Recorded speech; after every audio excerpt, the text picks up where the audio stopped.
I owned a bakery here in London, Ontario, a fairly large bakery, wholesale and retail place with a lot of cakes, wedding cakes and so forth. Prior to that, I worked in Europe where I owned a restaurant, a Canadian-themed restaurant.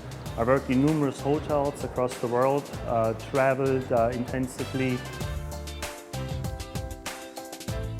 I like to follow my hobbies. I do ballroom dancing, yoga, I go swimming, lots of sports. I love to eat, I love to bake.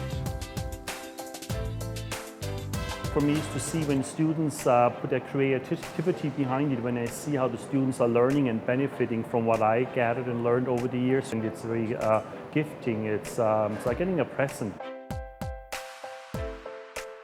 The industry is growing tremendously, and there's a lot of places where our students can work after they're done with us. A lot of restaurants, hotels, a lot of bakeries opening up, and I think it's really great to get the students out there with the knowledge and the experience they collect from us. It makes the overall understanding about food and the baked products so much better. The quality of the baked products are really improving as we go along.